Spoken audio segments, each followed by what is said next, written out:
Unequally yoked, unequal, unreciprocated, the challenges of going through sisterhood when it feels like your sister is not necessarily doing the work. It's having discernment and wisdom to know what level and what weight of friendship can each of your friends handle from you. We forget how powerful, how wonderful, how valuable people are when we get used to them. Selfishness is the biggest killer of friendship. Hello and welcome to the To My Sisters podcast. I'm Courtney. And I'm Renee, and we are your online sisters and hosts of the To My Sisters podcast. We are all about promoting the wellness, growth and development of a community of sisters around the world. And in today's episode, we are going to be talking about navigating unequally yoked and unequal friendships. The truth about losing friends when leveling up. Interesting. Very much so. So if you are new here or if you are not up to date on everything TMS world, last week we were privileged to have the fantastic and phenomenal sister of ours,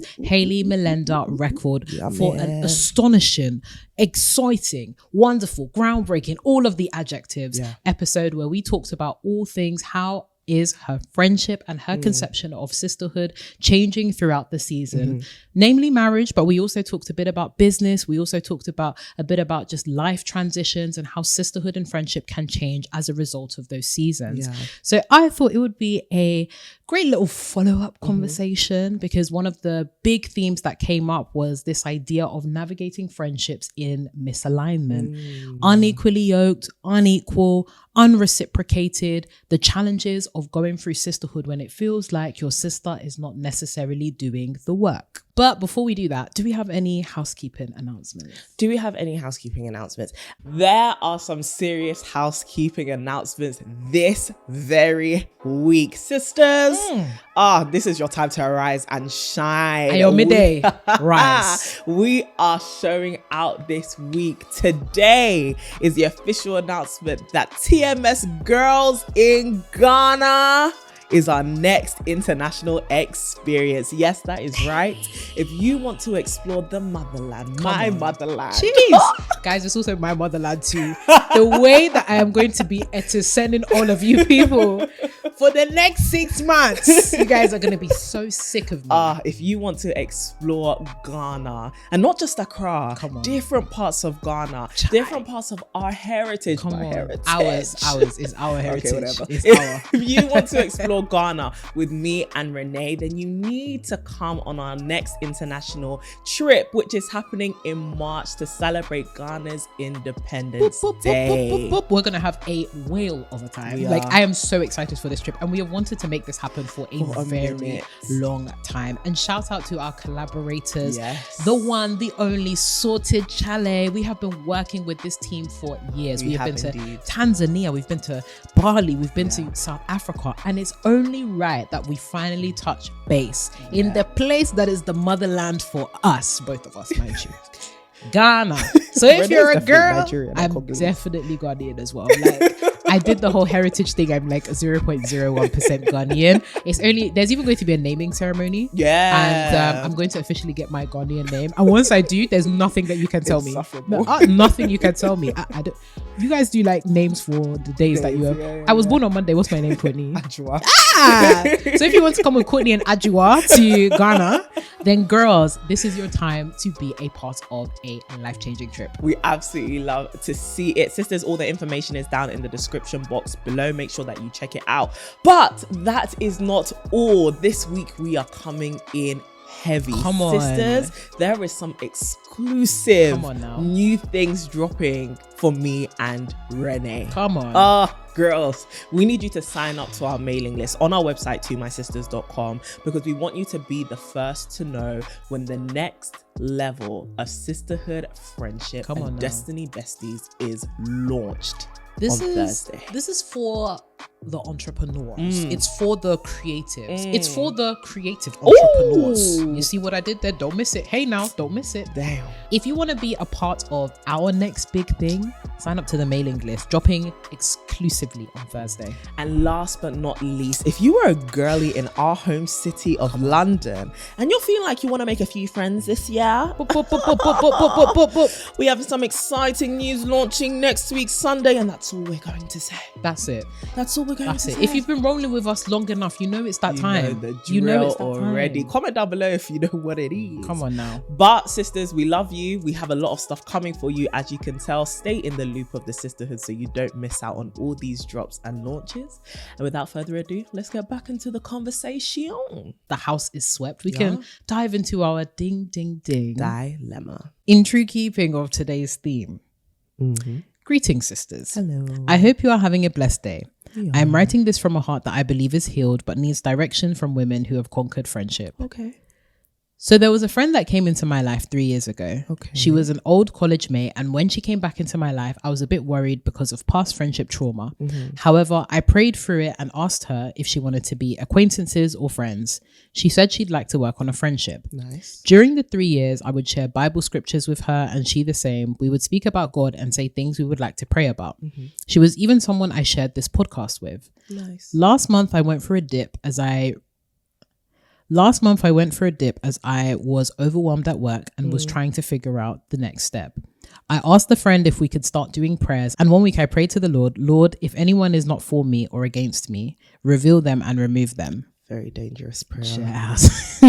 A few days after, she called me to tell me that she never saw me as a friend, but only as an acquaintance. She said that she was more comfortable saying it now because she had grown boundaries. Needless to say, I was hurt and slightly angry, but I prayed and cried through it all. Where I am now is that I'm feeling like I should let go trying to have friendships, but I still believe that I could have good friendships. Please help. Sincerely, a troubled sis. Oh, okay. This is interesting.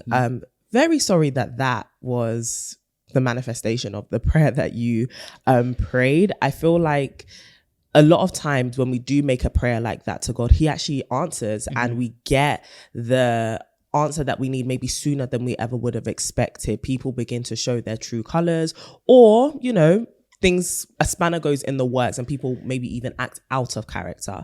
And so I'm very sorry that you experienced your friend delivering a friendship breakup in such a sinister and harsh and abrupt way.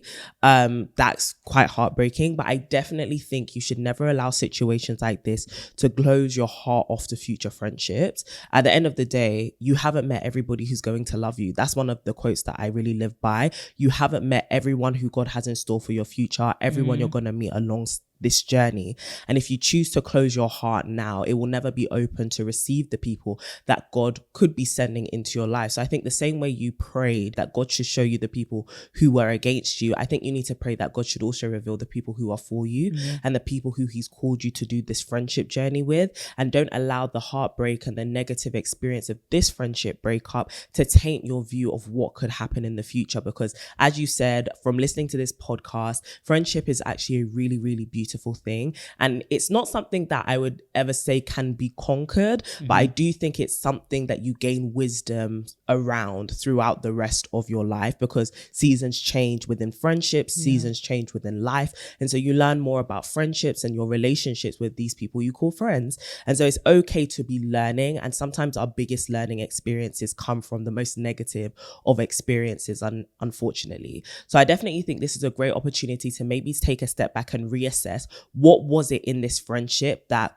originally kind of had you feeling, do I want this person to be a friend? Are they just an acquaintance? Like, what were some of the, not necessarily like red flags, but some of the things you were picking up on that may have affected the intimacy of this relationship to make you even pray this kind of prayer in the first place? I think if you were seeing stuff that you maybe were afraid to address, then I would definitely just, do some journaling, do some writing down, like, this happened in this friendship. This is how I would lay boundaries differently in my future friendships. This is what I learned about me and the way that this is what I learned about me and the way that I react to certain situations or certain things that are said to me. These are the things that I did well. These are the things I think I could improve on. I think every single person that we encounter is an experience to learn more about ourselves and hopefully make ourselves better by changing our behavior in the most positive of ways. And the last thing that I would say is definitely pray for healing during the season as well. I think when somebody has disappointed you or kind of broken your heart and said some things which can be very hurtful, as you're even contemplating now, the decision can be like, are friendships even worth it? But they really, really are. And I think it's worth also highlighting maybe some of the good things that happen in this friendship and some of the things that you cherish to even call this woman a friend in the first place. And also think about the fact that like God has been so good and so merciful that he's revealed to you something that could have potentially wasted your time and provided way bigger heartbreak in the future. So I think there's also an opportunity for gratitude even in the sorrow and the grief and the mourning. And if you can, this is last, surround yourself with other people who you call friends. I hope this lady was not your only friend. If you have other people who are maybe weren't as close as she was, but are still close to you and who you consider to be friends, I would definitely say lean on them in this time. And leaning on them doesn't have to look like gossiping. It doesn't have to look like, you know, bad mouthing this friend that you used to have who suddenly broke up your friendship. But it really does look like leaning into their warmth and their nurturing and their care for you to remind you that actually there are good people out there. And also you are a friend who is valuable. I think one of the biggest things when somebody, you know, ends a friendship with you, you can start to think, am I even a valuable friend? If somebody is able to discard my friendship or treat my friendship in this way. And so I think surrounding yourself by people who remind you of the value of your friendship and that it's worth their time, their appreciation, that may be something that really helps you as well, even if it's just acquaintances. So it's not necessarily like rebound, it's literally just strengthen the ties that you already have, whilst you mend and heal from this kind of heartbreak. That's what I would say. No, I don't think there's anything that I would say that is too dissimilar to that, to be honest with you. I think,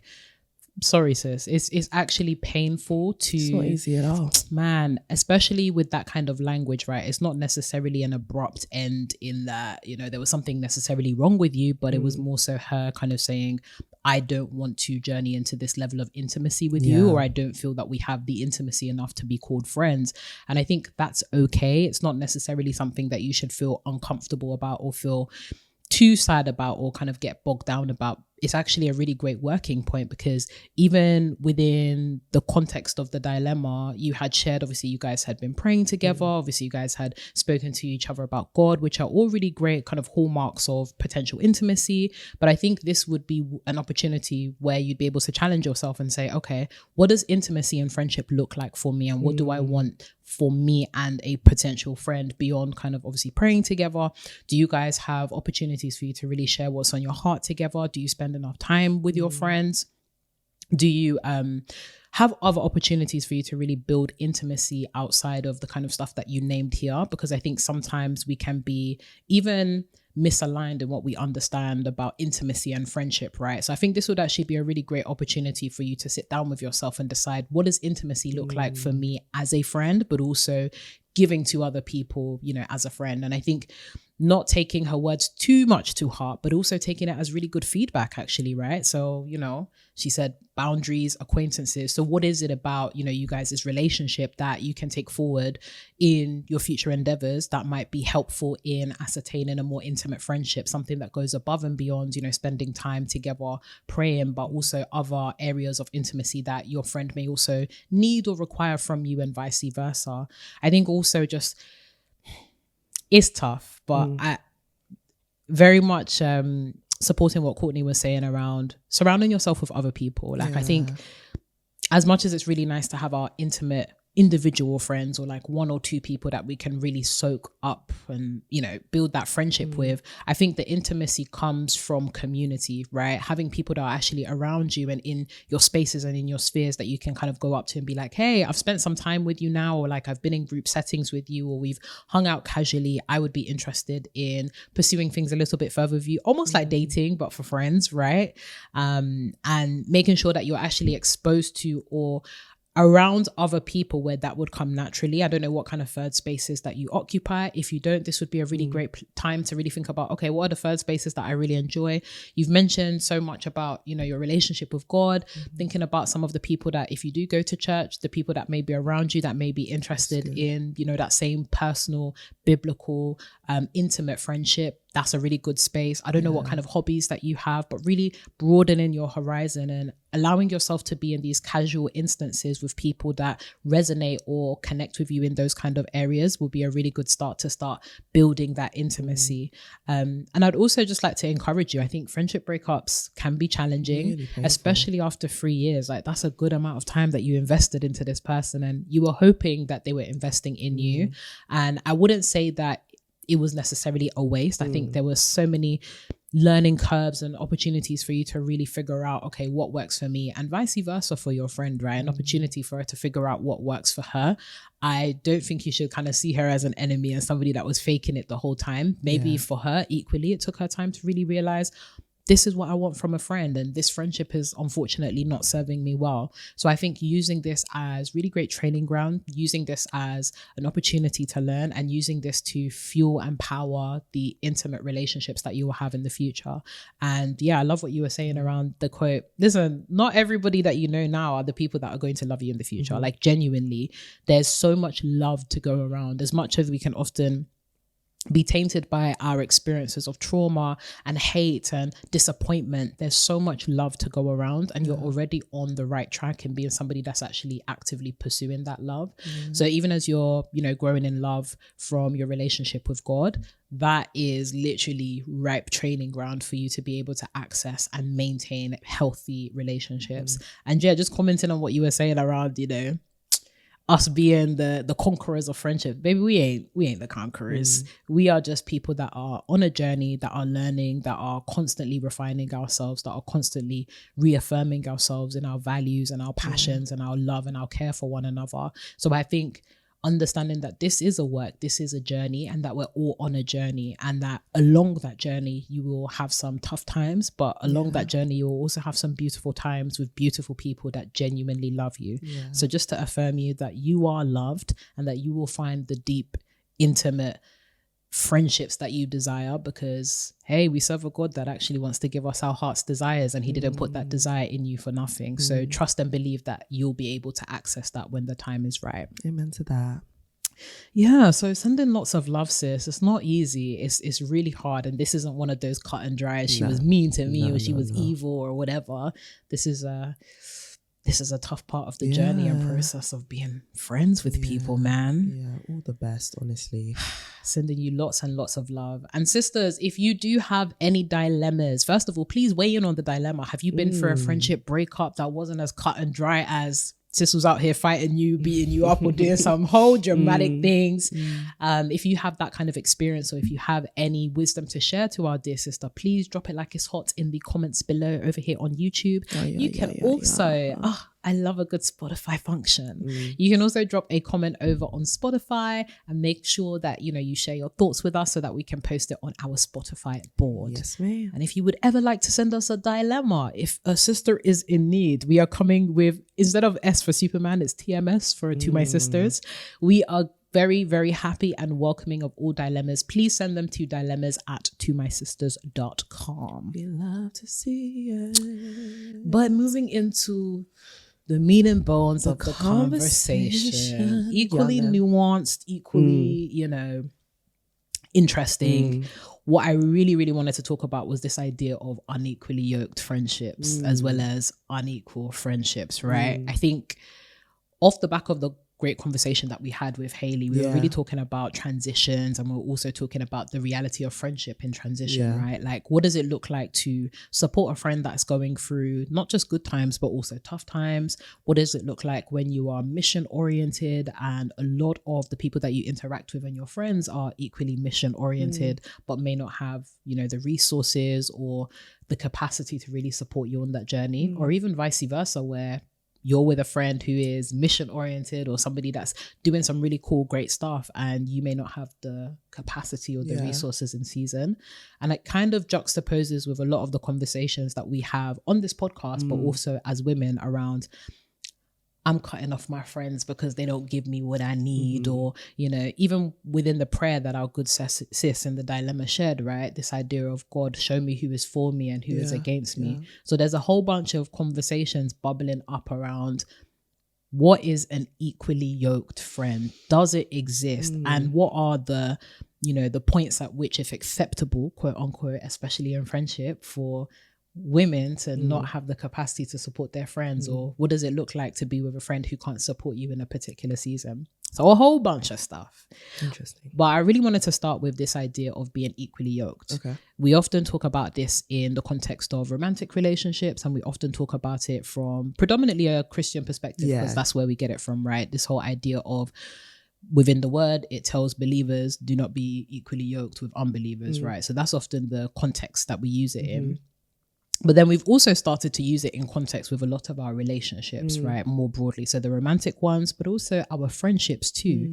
And above and beyond being equally yoked with unbelievers or believers, there's also this idea of equally yoking friendships. What does that look like? What does an equally yoked friendship, what is that to you, Courtney? Yeah, that's really interesting. I think the whole like metaphor imagery of being yoked with somebody is all around like within like farming culture in biblical days, like having an actual yoke, which is like this plank of long wood that's meant to help you carry something, and putting it around the neck of like an ox or two ox. That's the whole point. It's meant to be like around two oxen, and typically you can have like one oxen that's really strong and another which is kind of weak-ish, and they're meant to kind of like balance out each other's in weaknesses, if that makes sense. So like the strong one is meant to kind of teach the young one this is what it's like to be strong, but also make up for the deficit in their strength. And when, you know, we're told don't be unequally yoked with unbelievers, it's more so around like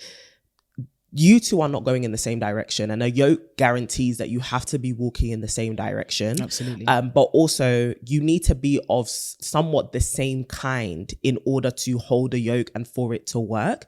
And so I think when we're told like don't be unequally yoked with unbelievers, it's more so like make sure that you're walking with people of a similar kind to you, going in a similar direction. However, I don't think it's necessarily about being with people who are of the same strength and same maturity and the exact same as you, because then we kind of get imagery throughout the Bible around us being yoked with Christ, like Christ telling us, you know, my yoke is easy, my burden is light. And it's like, okay, what does it look like to be yoked with Christ? From our perspective and from our faith, none of us are as amazing as Jesus. And so there's this kind of like gratitude that we have that, wow, I can be yoked with you as weak as I am. I get to learn from you. I get to depend on your strength when I am weak. I get to carry this burden of life, almost like carrying your cross. Like I get to carry this burden of life with you actually supporting me and upholding me. And I don't even have to worry about the fact that this yoke is heavy, or like this life or this burden that I'm carrying feels heavy, because actually when I'm carrying it with you, it doesn't feel heavy. And I think that that's firstly like the thing that we kind of need to hold on to. Your friends can never be your God. And I think the reason why I wanted to put that there is oftentimes people have these really unrealistic expectations from their friends because they idolize their friends. They make their friends into what only God will be, in terms of like, my friends can never let me down. My friends need to be, you know, the ones pulling me up. My friends need to be at this caliber and this stature in life, because, you know, I should walk around people who will sharpen me, and iron sharpens iron, and blah, blah, blah. And it's like, okay, cool. Whilst that is a good ambition and a good, like it comes from a good place, your friends will have some fallacies to them. They will have some, you know, places where inevitably they will fail. They're not as good. They are just not perfect. They are human beings just like you. And so I think firstly, recognizing that the best person to be yoked to is Christ, in our case, like from our perspective, the best person to be yoked to is Christ. And when you recognize that as well, you kind of give more grace to your friends who you're trying to yoke yourself to as well. The second thing is make sure that God has put the yoke around you both, because I think some of us are like, oh, my friends and I need to work, but it's like, does God actually want you and this person to walk together? Right. And I think sometimes what we do is we rely on a lot of vanity metrics to determine whether we are equally yoked with somebody, when it's not about the vanity metrics of it all. It's actually about, does the one who's actually pushing us forward towards the future, the one who has he actually called us to walk together? And I think when you're talking about faith and friendship, God really has to be at the center of instructing you as to whether this is someone he wants you to walk with or not. And oftentimes we try to determine that from our own wisdom, and so we go based off kind of like superficial standards as to whether this is a friend I'm called to walk to, but I think or called to walk with. But I think a lot of us will be shocked to realize God calls us to walk with some people who we, in our right minds, will be thinking, why is this my friend? Like, why is this meant to be my friend? Right. And then I think that brings us to your third thing in terms of this metaphor of being yoked. And I could have this whole thing wrong, so somebody in the comments can definitely correct me. But like, it brings us to this third thing, which is there are going to be some people who you are yoked to who are a bit weaker than you and who you are a bit weaker than. Yeah. And that's okay. Yeah. It's not about sameness. It's about being complementary. And it's also about teaching you patience. Because the thing about the more mature ox is they have to learn to carry that deficit of the weaker one, but realize that we are still going to get somewhere and they are still going to learn along this journey. And it's something that I've spoken about before on this pod and we've had so many conversations about, which is this whole conversation about cutting off your friends. Me and my friends are unequally yoked. It sometimes pushes us more towards self-centeredness. Absolutely. Self-centeredness than Christ-likeness.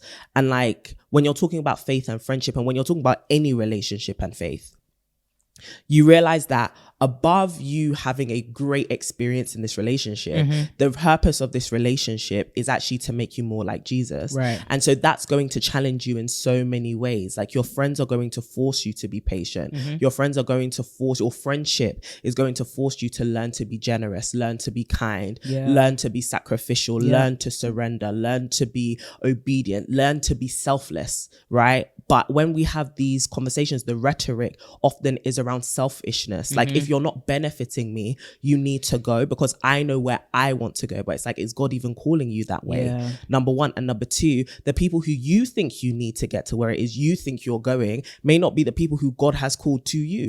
Real rap, man. Right. And so I think this is why faith brings a completely different dimension to the way you do friendship. Yes. Because a lot of it is around trusting God, like trusting that what he says is true and that he's brought people around you who equally are as in love with him as you are. And I think the last thing that I will say as well is you can still have friends who are unbelievers and you can still have friends in general who are different to you, right? Like not even within the Christian context. You can actually still have friends around you and people around you who you may not be on the same level of maturity as. You don't make the same decisions. Sometimes you look at them and you think, why do you act like this? Why do you do this? Why? Like what? Like that? Why do you act like that? However, I think the key there is one, not giving up on people. Yeah.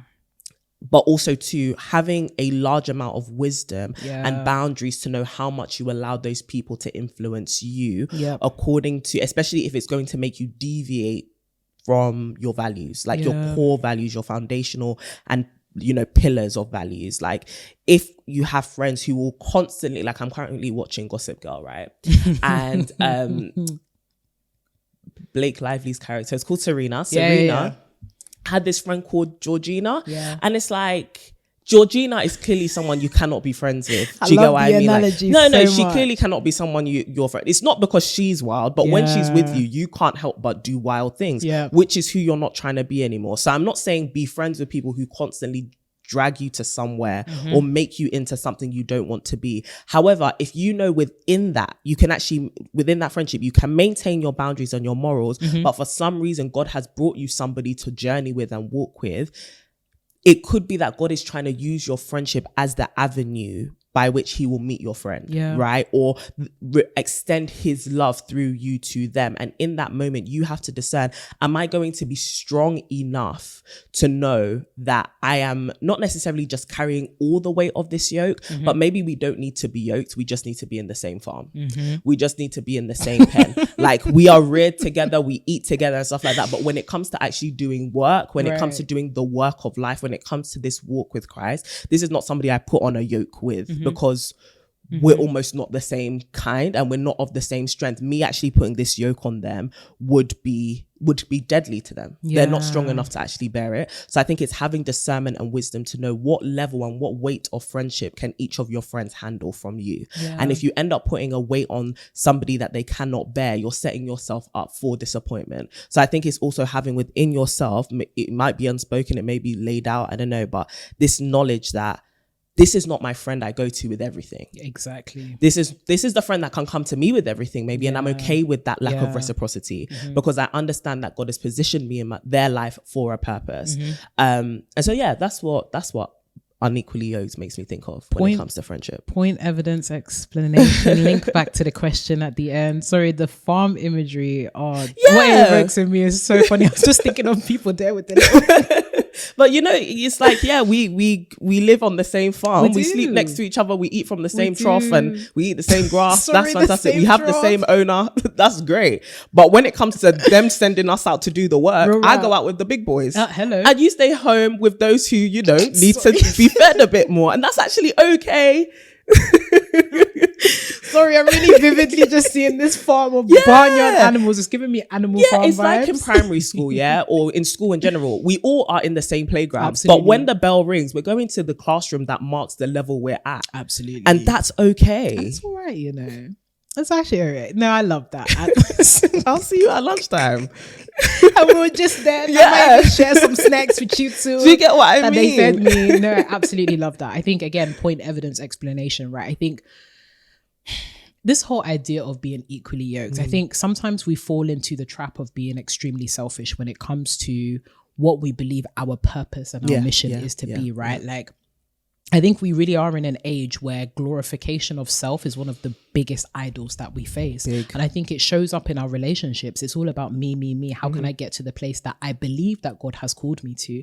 But is it really a place that God has called you to if you're going there without people? And I think we are too in our own heads. We are too mission oriented to the point that we've idolized the mission. That we are missing the people and we're missing the actual message. Like it is a mission in of itself to journey with people. If there's one thing that I have learned over the last few years, it's a mission in of itself to journey with people. And I think I love what you were saying about the intermixing of friendship and faith, because in our faith, our highest commandment is to love God and love his people. If you're not doing those two things, you're missing the mark. So how is it that your ambition for your friendship does not include people? It doesn't include people of a certain ilk. It doesn't include people of a certain place or stage or area. Like it just doesn't include that as part of your vision. And don't get me wrong, there is something beautiful about being with people who are similarly ambitious, who have similar character traits, who are similarly, you know, trying to get to the same place as you. But we should be careful not to idolize that place, because man, it's lonely at the top, right? Is the top really worth getting there if there's no one to share it with or no one to celebrate with? And I think even us as women, we have been pitted against each other for so long within society, right? We are often told that we have to compete for things, from husbands to jobs to just being able to exist freely. We are taught to compete rather than collaborate in community. And I just think that that's even creeping its way into our friendships, where we think we can discard our friends because we believe that they're, you know, unequally yoked or that they're not at the same standard or same level at us. But rather, I love what you were saying about vanity metrics, right? We are thinking about, they're not as ambitious as I am. But have you ever thought about the fact that you're not as humble as they are? There we go. Do you know what I mean? Like, come on. You're constantly thinking, I want to be a leader in this field, but have you really thought about how you can serve? Like, I just think this level of self-centeredness, this selfishness, this idolization of ourselves is taking us so far off the mark that we are incapable of maintaining long-term friendships because of it. It's genuinely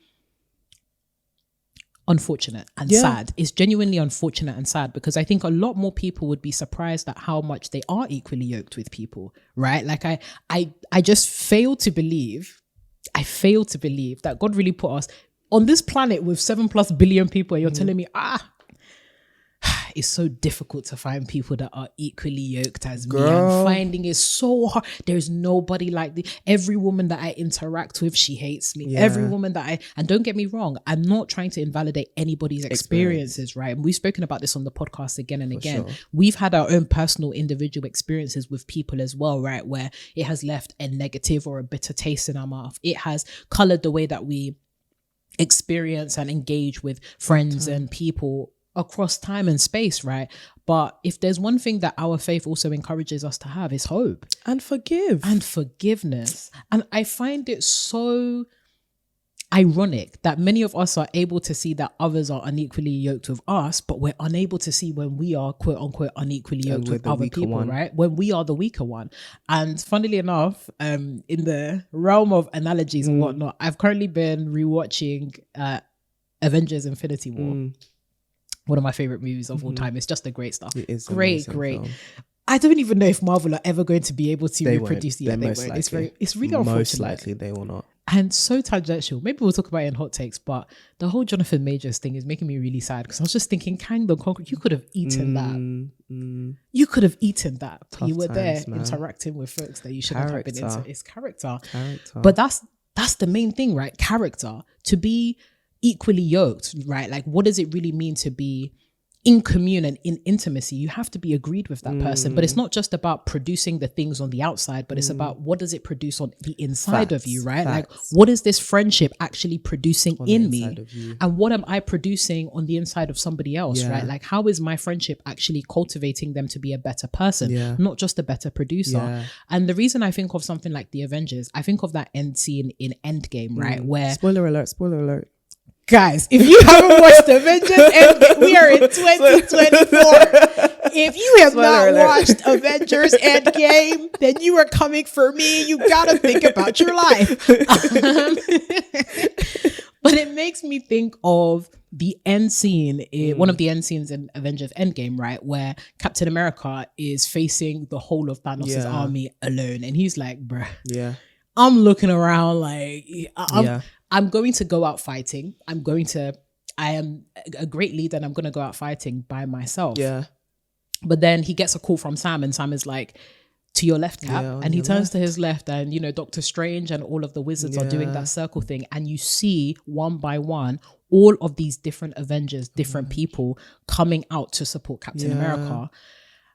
And the sigh of relief that man, and the way that he was bolstered by the fact that all of his friends and this massive army had come to greet him. Yeah. And the thing about the Avengers is they all have different strengths. Yeah. Right? So Captain America, he is a super soldier, but you've got someone like Thor, who is literally the god of thunder. Yeah. You've got somebody like the Hulk, who is like, Hulk smash, he's out here to, you know, fight. Yeah. You've got somebody like Wanda, who literally, the babe just has all the powers in the universe. Do you know what I'm saying? Even Captain Marvel, even though she's not one of my favorites right now, we need to work with that. But all of these people with different strengths, but individually are not able to accomplish the mission of vanquishing evil and actually saving the universe. It's a combination of all of these different strengths. Yeah. So when I think of even this idea of being equally yoked, as you were saying, it's not about sameness necessarily. Just because somebody is not showing up in the same strength as you doesn't mean that they're not strong. But it's really about complementary strengths, right? Yeah. Maybe what you think is a weakness is an area that God can actually be made strong. Maybe an area that you think, this is an obvious strength in me. God is trying to show you, no. Yeah. There's something in there that I need to do. This is it. That is complementary to a strength in somebody else for you to be able to accomplish that mission. So good. So I would really encourage people who are looking at their friends and saying, weak. What is God actually trying to do to support you and making them strong? Facts. Right? Facts. And it was just a beautiful scene for me to just see all of these different people coming together and then eventually are able to, again, vanquish Thanos towards the end. Yeah.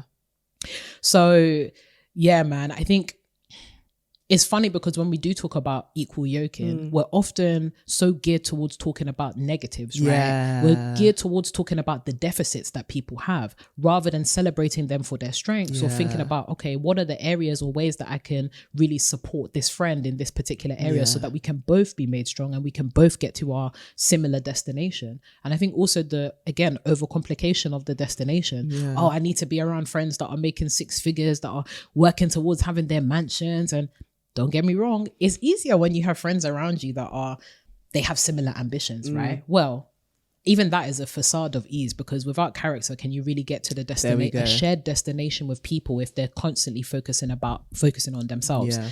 But there is this perception of ease when we find people that are exactly like us, not realizing that even within us, there are present weaknesses, there are present struggles, there are present character deficits that we need to deal with. And what you need is not somebody that's like you. You actually need someone that's different to you. Who will challenge you. Who will actually challenge you.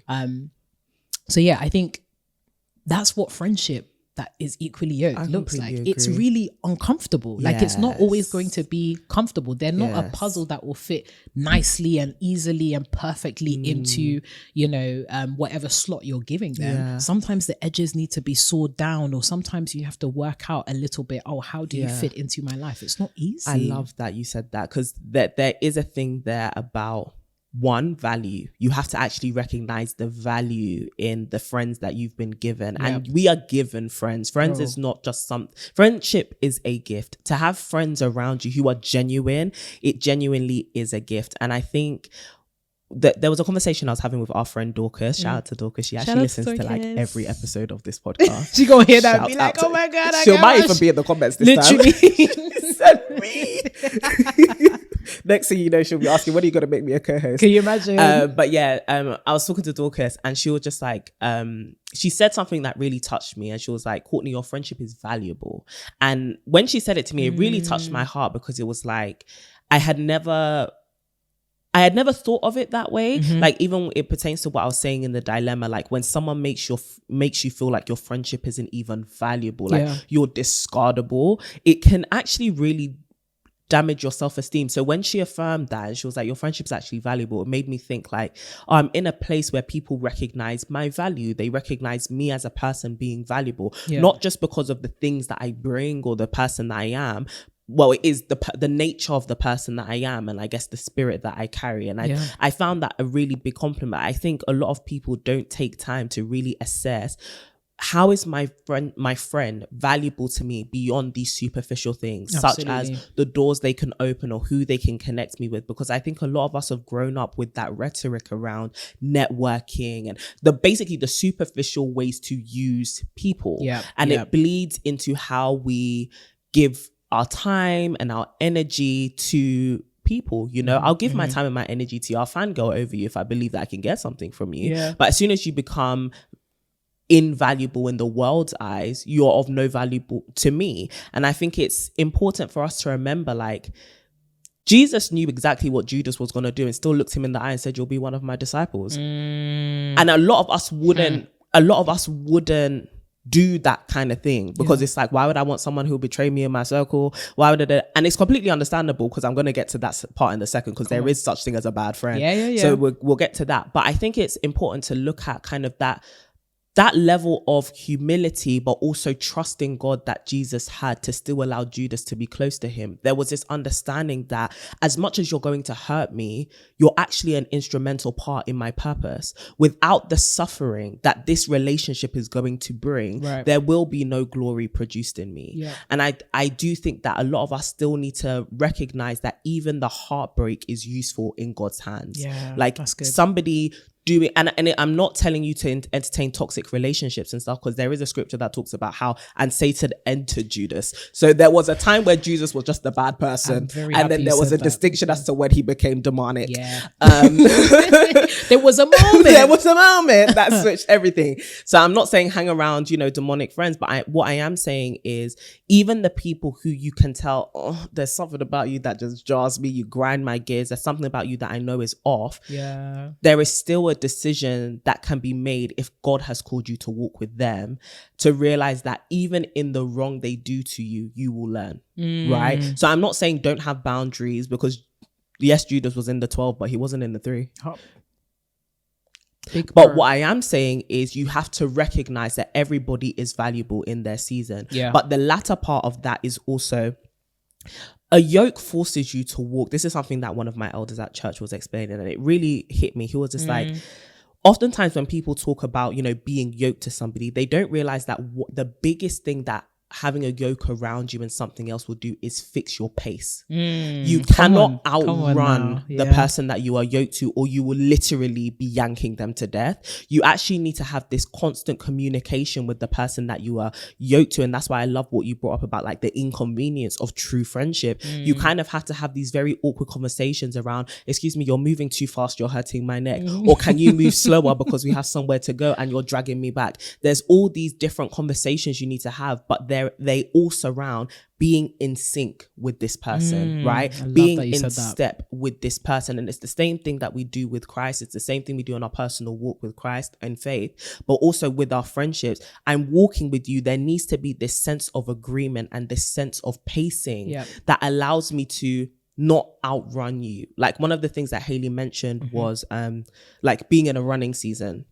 And I can definitely like relate to that in some seasons of my life. But I remember hearing that phrase around me a lot, and like, oh, I'm in a running season, or I'm going to run with the runners. And I used to kind of subscribe to it myself as well, and I get the context of the season that you're in, but then there's also something about but can you be slow enough to recognize also, as Hayley said, there are people who are behind you who are panting, there are people who are behind you who their ankles are weak, or people who have fallen who you need to go back and get back up. I think it's having enough patience with your friends and having enough patience in your friendships to be like, as much as this feels quote unquote inconvenient for me, because it means I cannot just blast at 1,000,000 miles per hour, can I actually be humble enough and caring enough to go and take care of the people who are being hurt by this pace? And I think it requires you to have a level of character cultivated in you, which sometimes and most times looks like it's opposed to the vision. And I think we can be so connected to the vision, and so, like you were saying, like, this is my purpose, I need to go full, steams blazing ahead, and forget that, as you said, the mission is the people. The mission is showing God's heart to the people. And those people aren't just the people out there, it's the people who are up close and personal with you. Because the one thing you don't want, right, is you ran, you got to where you were going and you gave the message to those people, right? Bro, and you were so effective in your industry, you were so impactful in your business, you did everything that you believed that you were called to do. But the testimony of those who are walking with you is she was nowhere to be found. Bruh. She ran and she left us behind. Do you get what I mean? The people who will give an account of who you truly are, are those who are actually walking with you, not just those who received the finished product of you. So what do the people who were with you, not necessarily in the trenches, but on the journey, have to say about you? That's actually a reflection of your true character. It's the way you did the thing, not what happened at the end of the thing. And so realizing that, actually, I'm called to love these people. I'm called to be patient to these people. And sometimes it's going to be uncomfortable. Sometimes it's going to feel counterproductive to me. But actually, this is where God is refining my character. It's in the up close and personal relationships. And there are going to be some people who it feels like have done you wrong, like on this journey as well. And I don't want to encourage anybody to be in a toxic friendship because, oh, God is teaching me something, get out of that struggle, love. Do you know what I'm saying? But I also think nonsense. With that, God even teaches you how to be more like him in the breakup and in the ending and in the processing of the heartbreak. And he uses it as an opportunity at the end of the day, not even to just work on you, but to reveal more of who he is to you. Like, it wasn't until I feel like we see that the highest level of trust that could ever be displayed in God was when Jesus was in the Garden of Gethsemane and was like, not my will, but your will be done. And it's like Jesus gave up his spirit into God's hand. And when I read that thing of Jesus gave up his spirit, it was like I had to completely let go of all control. Yes, Jesus is God and stuff like that, but it's like I had to let all control into my Father's hands and just trust that he's going to do what he said he'd do and resurrect me. But I actually have to give up. I have to let go of all control. But that level of surrender didn't happen until he was betrayed. There was a sequence to this thing. Betrayal, then surrender. Heartbreak, then surrender. Grief, then surrender. And I'm not glamorizing suffering, but there's something so beautiful about suffering or the tarrying or the travailing or the friction that can happen in a friendship that makes you surrender more to what God is doing 100%. In you and doing through you and for you. Like, in that moment, God is doing something for you. He's teaching you something about who he is. And ultimately what that produces is better faith. And if we're talking about faith and friendship, we have to remember that God's primary objective in us is that producing of faith. You get what I mean? And so sometimes that's going to come when you're around some of the craziest people around you or experience some of the most unconventional things in friendship. And if we keep running away from it, if we keep running away from the discomfort, the inconvenience, if we keep running away from that friction and the awkward conversations we constantly talk about needing to have in friendship on this podcast, you're never going to have faith produced in you. And you're also never going to rely and surrender to God well enough, right? You're constantly going to be relying on your own understanding, your own superficiality, like, and we all have it, Bro. do you know what I mean? Your own human and carnal needs, like, you're going to be operating out of faith because you're trying to preserve your own heart, when actually your heart is God's business to preserve. That's God's business. And so surrendering to him sometimes does look like the embrace of that suffering, but suffering precedes the production of good faith. It does. My spirit was just taking off.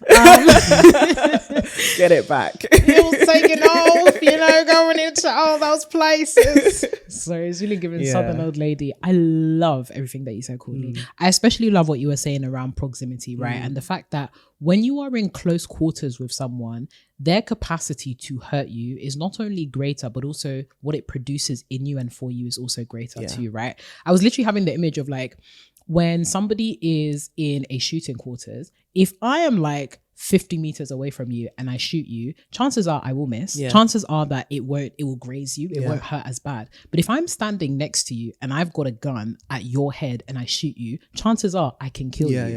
Right? And I think it's understanding that relationships are the same way. The closer you are to a person, the more likely it is that if they hurt you, it's going to hurt. It's really going to hurt. It will kill you. You will die. But isn't that the essence of faith? Literally. The faith is somebody's got a barrel of a gun to your head, right? It's almost playing, what's that game? That like suicide game where like you've got like one shot. Russian roulette, right? Being in relationships is almost like playing Russian roulette. It is trusting and believing that if you are shot, you will survive. It's either trusting and believing that you are shot and it will miss you, or when you are shot, you will survive, right? And eventually the shot will hit you at some point. Probability is people are going to hurt you, and the degree of which that hurt will be processed by you is determined by how close that person is to you. Think about it, like when you were evoking Jesus and Judas, the fact that Judas could hurt Jesus so much was born out of his proximity to him. It's not just anyone that could go up to Jesus and kiss him, and it hurt doubly hard because this is somebody that Jesus had been walking with. This was a disciple. This was somebody that, for all intents and purposes, had journeyed with him and yet had given himself over to the devil. And we're going to come to that in a second because I really do want to talk about the other side of friendships, right? Like that we had spoken about very, very briefly. But what does it look like to be in an unequally yoked friendship? But it is accepting that there will be a certain degree of hurt and suffering that people will do to you. And just because somebody hurts you, it doesn't necessarily mean that you can't have hope that this is a purposeful relationship, right? If anything, that should be indicative that this is a purposeful relationship. And like you were saying, I'm not trying to glamorize no toxic relationships at all. If someone is repeatedly shooting you close repeatedly and all the barrels are full and they're intending to hurt you as well, right? I think that's also something to pick up on. Like most people that are in close relationships with you, yes, they may be holding the gun, but the intention is not necessarily to shoot you. Sometimes it's just by virtue of you being around in the atmosphere and so close that they will unintentionally let the gun off and it will hurt you. But for those people that actually have a 6-loaded gun and they're ready to shoot you, those are the people that you need to let go of. But there is something about proximity and the people who are in close proximity to us being our first ministry. That phrase, familiarity breeds contempt, is so real. It really does breed contempt. We forget how powerful, how wonderful, how valuable people are when we get used to them. Facts. We're seeing them all the time. We're interacting with them all the time. They become like furniture. You know the old furniture that you be having and it's a little dusty. Old reliable, my rocking chair.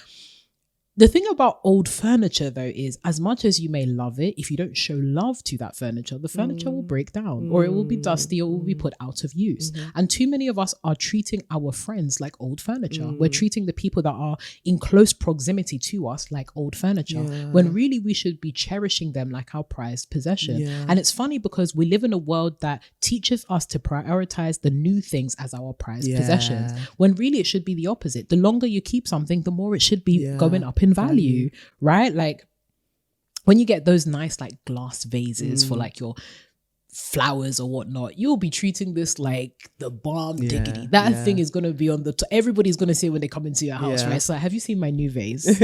You know what I'm saying? Have you seen this new thing? Like, it's so pretty. But the vase that you have had for 20 plus years, you're already looking at it with disdain, despite the fact that this is the vase that has carried you for so long. This is the vase that has held it down for you. This is the vase that, you know, is a little bit dusty for all intents and purposes, but it has served the purpose that you needed it to time and time again. And I think sometimes even over the course of a friendship, we can start to treat our friends with such disdain, with such dishonor, when really the fact that we've been able to journey together for so long, or we've been able to go through such tough times and have such battle scars, should be indicative of how much we are yoked, how much we are meant to be doing this walk together, how much we are, you know, part of, like, how much this is part of our purpose and part of the fact that God has called us to be together. The fact that we're even still standing together, the fact that we are able to still do so much, the fact that we are still fit for purpose should be something that's celebrated. But so many of us are catching the newness. We're looking for the newness.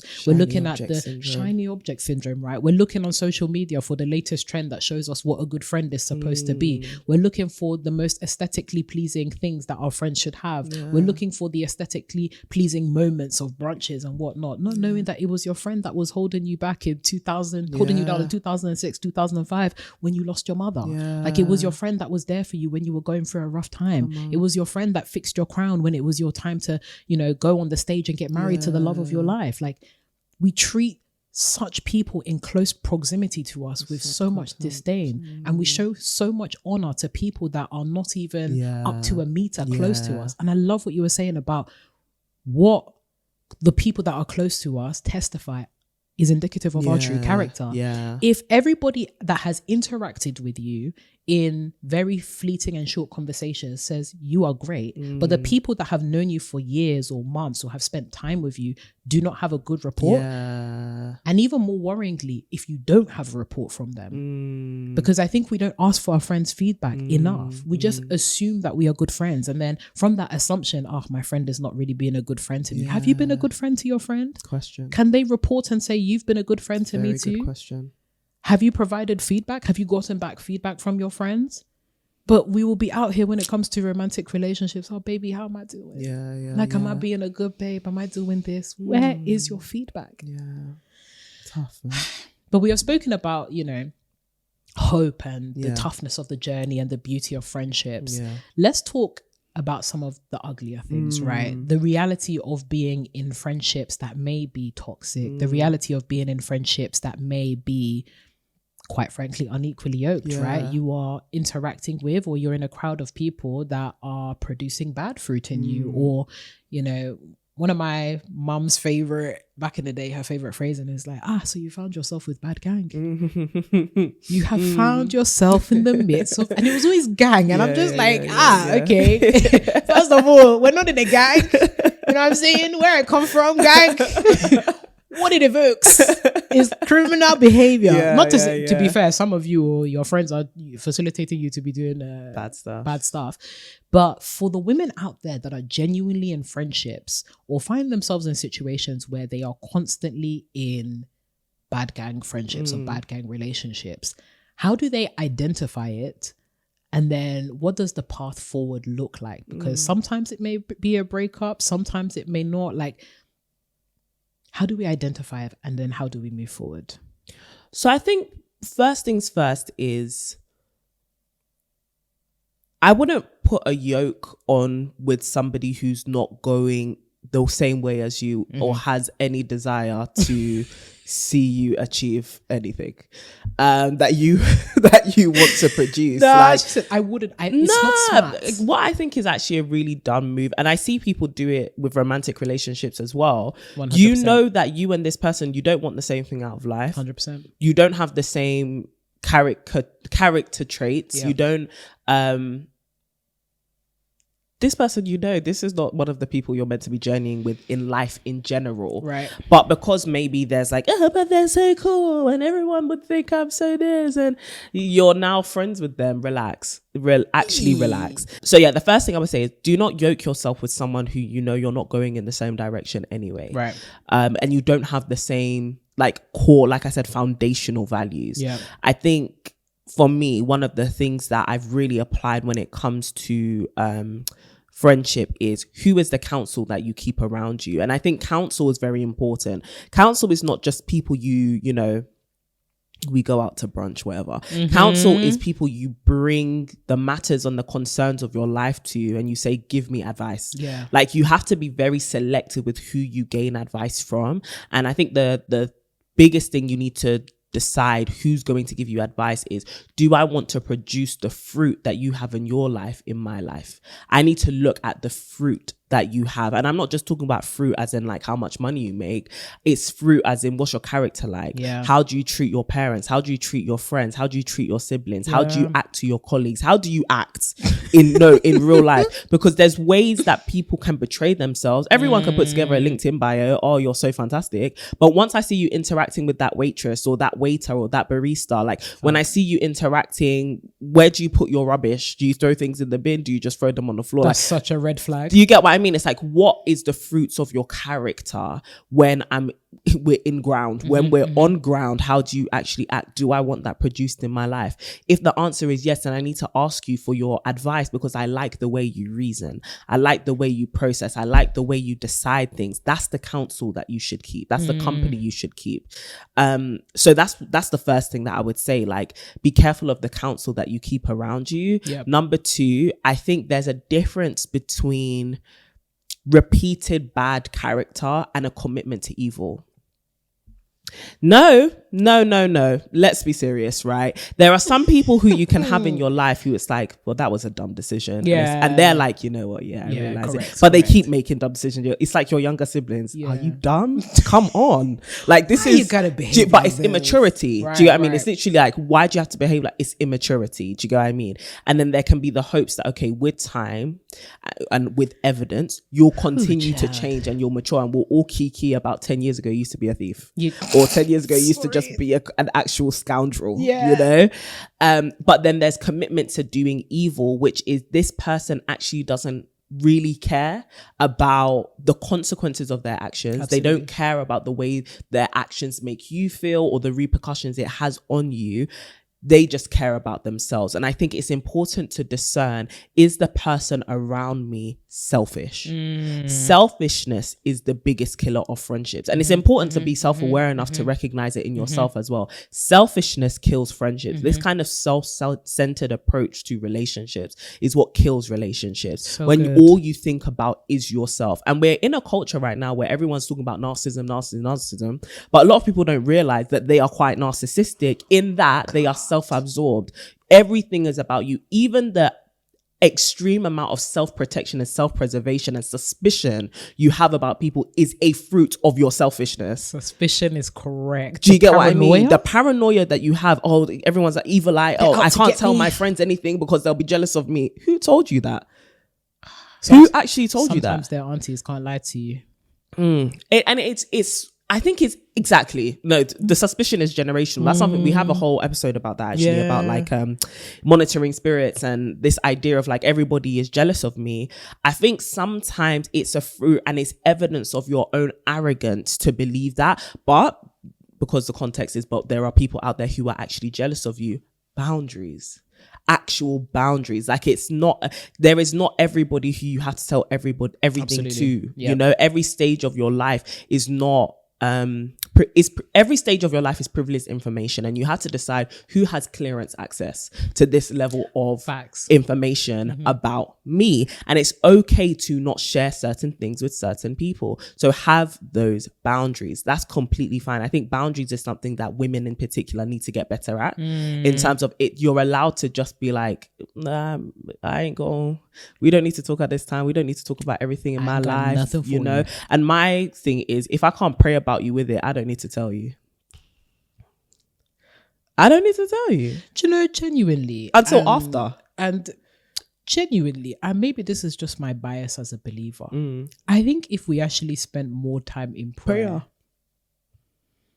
I think you gotta go to somebody Yeah. with your grievances, and sometimes it's not your friend that you go to first. You gotta go to your father. And again, that's another thing that I was saying about like idolizing friendships. A lot of us feel like our friends are bad friends because we're just putting too much on them. Yeah, that was a burden for Jesus to carry. Not your friend, not your friend, not your sister, not your brother, Jesus. Or yes, you can bring it to community, but maybe this one person alone cannot handle it. Bring it to your community, your friends, your little council, your little circle of friends. But yeah, I think for women in particular, if you feel as though you're surrounded by bad people, I would definitely say, one, ask yourself why you're there. What actually drew you there in the first place? Let's be very honest with ourselves. Because no one suddenly comes to the realization that all my friends are evil. There was clearly something that also dragged you to be friends with these people, and now you've realized, oh, actually they don't have a good heart. But what drug you there? What drug you there? You are, when I say 110% correct, because all of a sudden it's that realization, oh, everybody is evil. Another Gossip Girl revelation. It's like Jenny.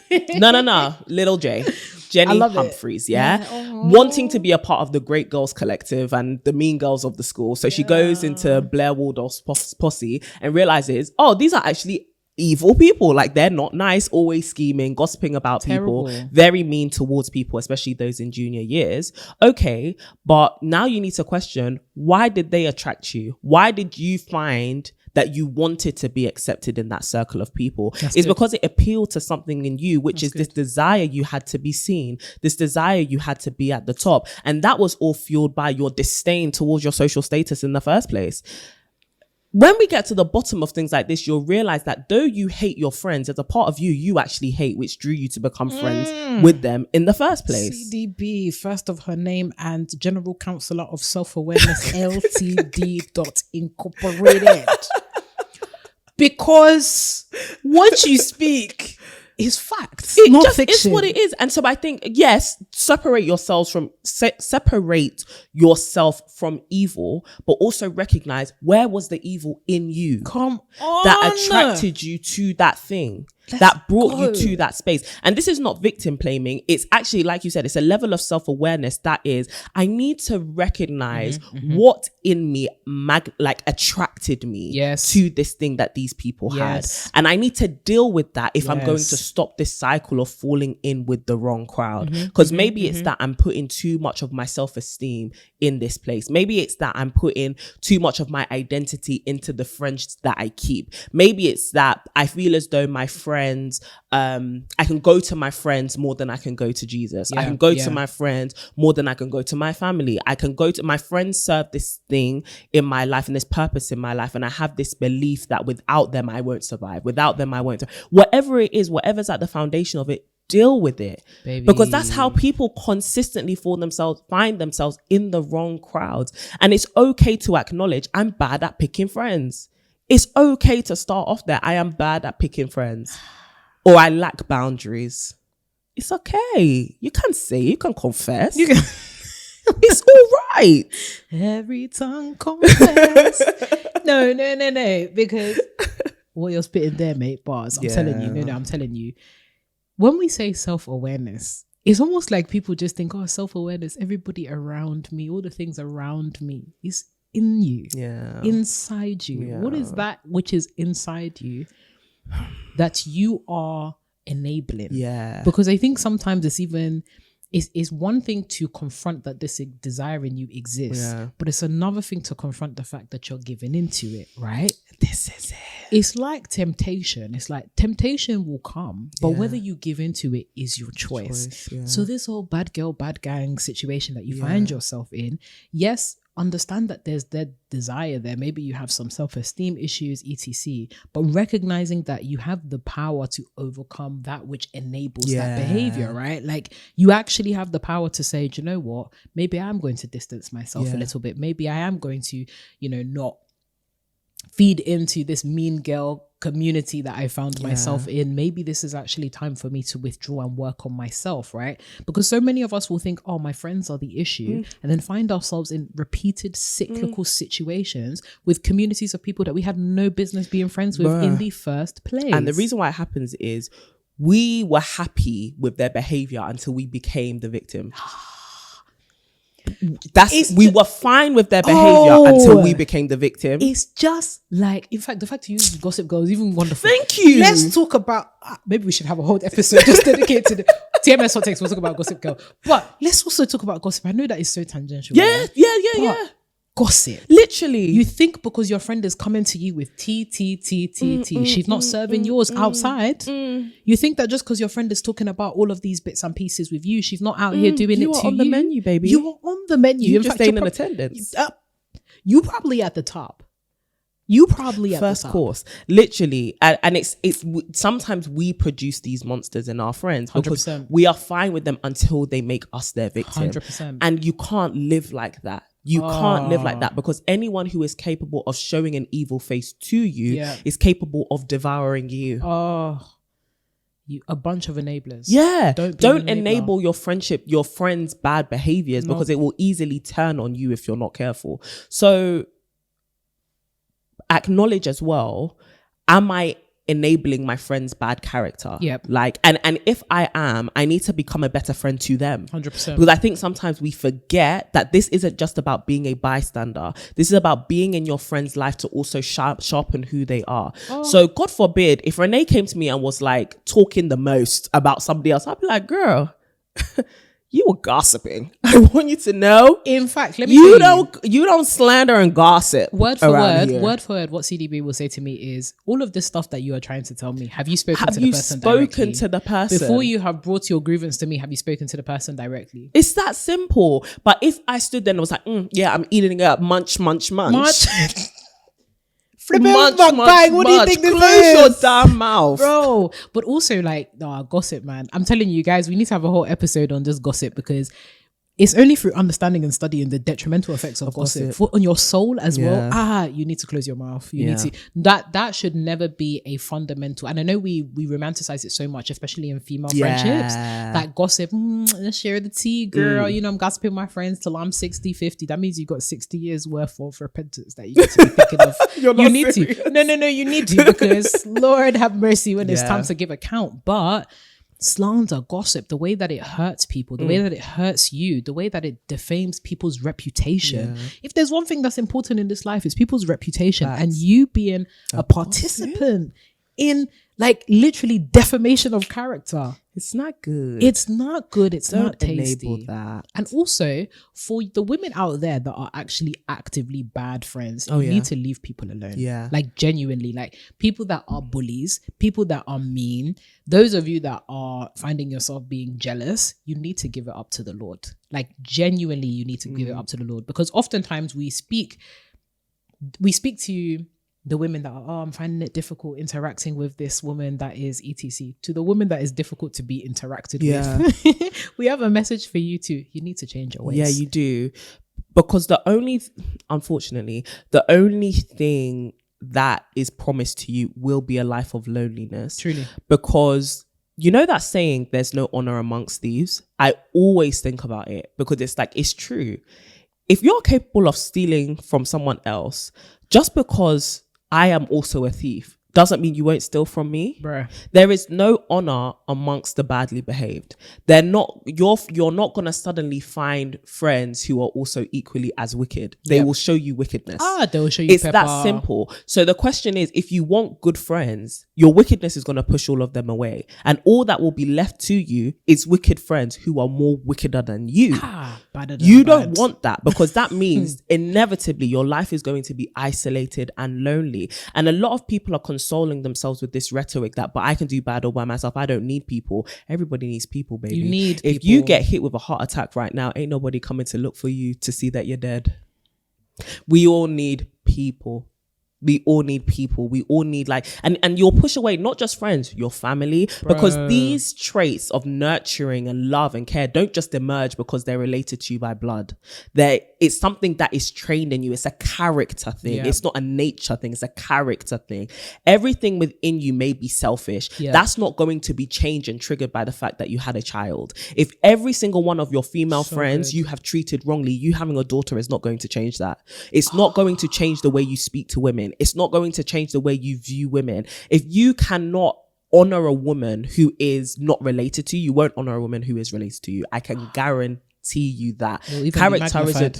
Character isn't changed by genetics. It's not. Character is something that you work on consistently, and if you don't work on it with your friends, that bad character is going to follow you into the rest of your life. And sometimes it only takes God, like you're saying about giving it up, it only takes God to break off that stronghold of bad character and a bad attitude, because you trained yourself in it habitually to be badly and poorly behaved. And so just start undoing it now, because it will not profit you. Like, you're actually going to end up in the latter stage of your life with no one. No one's going to call you. And you may get to the point where you regret it. Regret doesn't change the past. Your regret doesn't change. Repentance changes things. But would you even have trained yourself enough to be able to repent, to actually show that humility and to confess to people who you've done bad to? So then you'll be in your 50s, 60s, and no one's calling you saying happy birthday. No one's calling you saying Merry Christmas. And you're going to feel so lonely and so bad. It is not worth it. And this stupid thing you're telling yourself, well, I don't need anybody, get to 65 and see if that thing will console you and comfort you. It won't. I implore you to look at the top regrets again. I say it again and again because people don't understand how quickly you'll get to that point, right? Youth is fleeting. Very. Youth is fleeting. Very. This life is but a vapor, and you will find yourself at the end of this life rather more quickly than you intended. And woe is you should you get to the end of your life and nothing, but more importantly, no one to show for it. Facts. Like, genuinely, loneliness is a killer. That thing shortens people's lifespan, because what's the point in living if there's nobody to share it with? And another thing, your character should not be conditional. Your character needs to be consistent. There is nothing more than I hate. There is nothing more I hate more than English.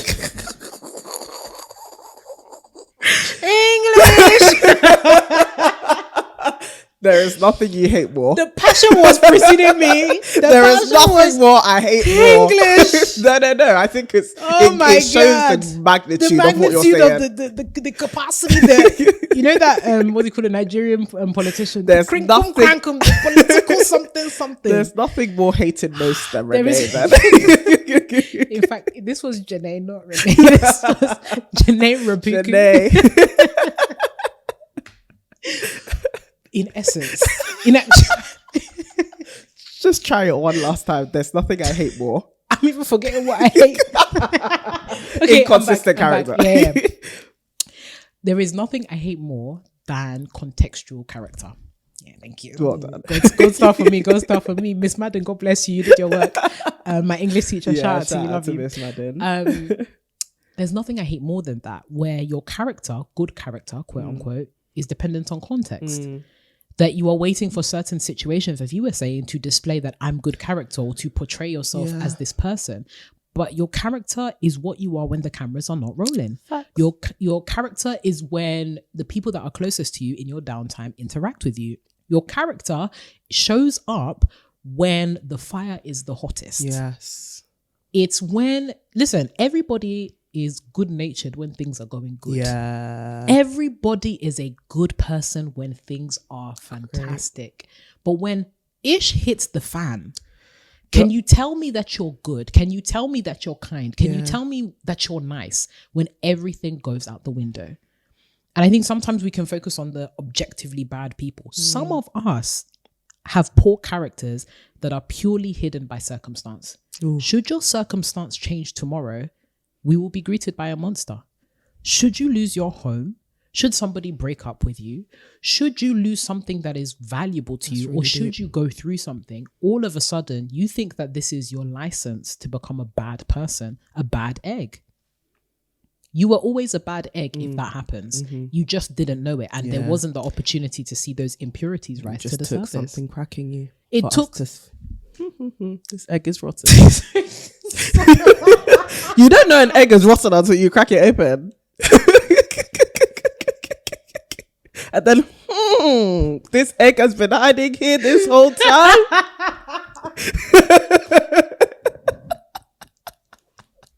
What? Sorry. The mental memory of the smell of a rotten egg. Yeah. But it takes a level of breaking before you realize an egg is spoiled. That thing can smell. Yeah, badly. For a long time. for a long time, and it lingers for a while. Bad egg. Please. Oh my God. Yeah. I think people need to actually smell bad eggs. Yeah. When someone calls you a bad egg, do you know how Rotten. bad that is? Rotten. Jesus. Yeah. Lord have mercy. Yeah. Don't be a bad egg, baby. Don't do Those that. things smell. Yeah. Oh my God. Yeah. But that's what I mean. It goes to your point, which is you don't know a bad egg until it's broken. Until it's broken. Yeah. And that's what produces that. Like, your character requires a certain level of breaking before it's really exposed. Jeez. Some of you, you're going through tough times. We pray that your character will prevail. Amen. May the fruits of the Spirit just manifest like a sweet aroma around you. Fragrance. Facts. Let it be sweet. Facts. Those of you that are bad eggs, Father, we just pray for their deep transformation. To the core. To the core. That core. yolk. Yeah. Y'all worrying about unequally yoked friends. Y'all need to be worrying about that egg yolk. It's bad. But yeah, in summary, guys, like, I think faith and friendship is a really popular topic right now. Yeah. And I think rightly so, because we are constantly taught about the importance of marriage. Mm-hmm.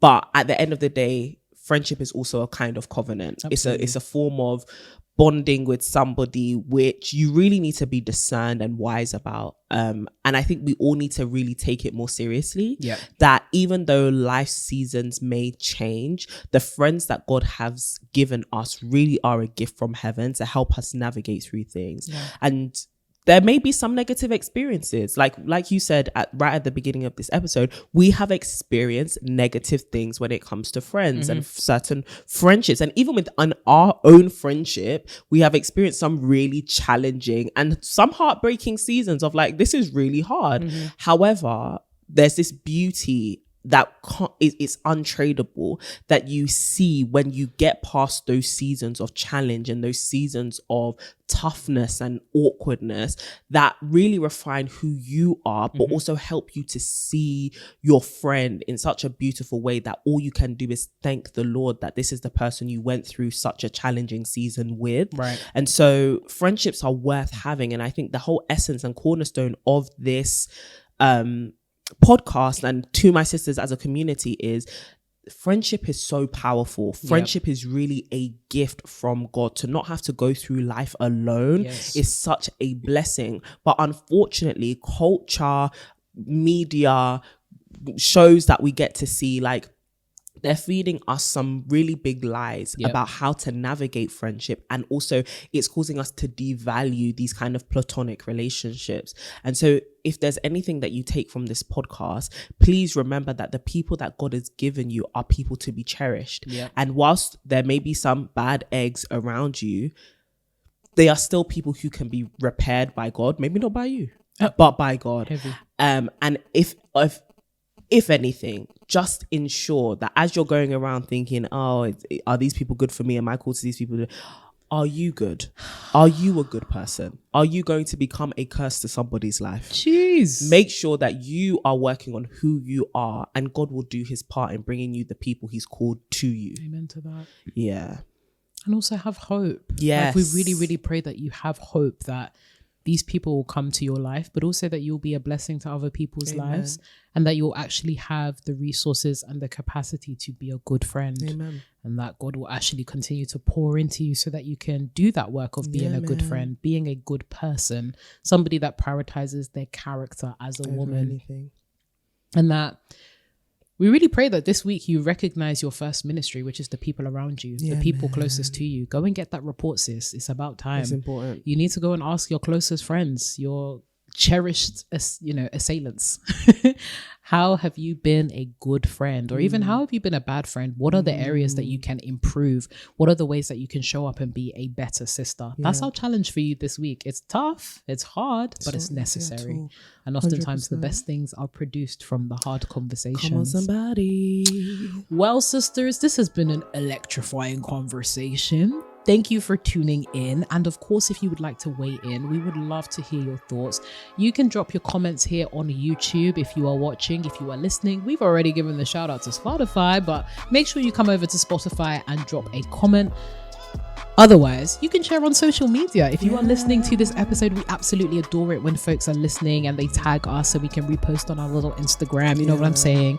So when you are, whatever you're doing, whether it is cycling, cleaning, whatever, at To My Sisterhood whilst you are listening, so we can repost and reshare all of those good little tidbits of podcast drops that you really enjoyed with the rest of our community. And don't forget to share with a friend. You can also follow us all on social media at To My Sisterhood on literally every single platform: Instagram, Twitter, LinkedIn, all the platforms. You'll find us at To My Sisterhood. And of course, you can follow us individually. My bestie, my well of wisdom, my equally yoked friend over here at CD Bartek.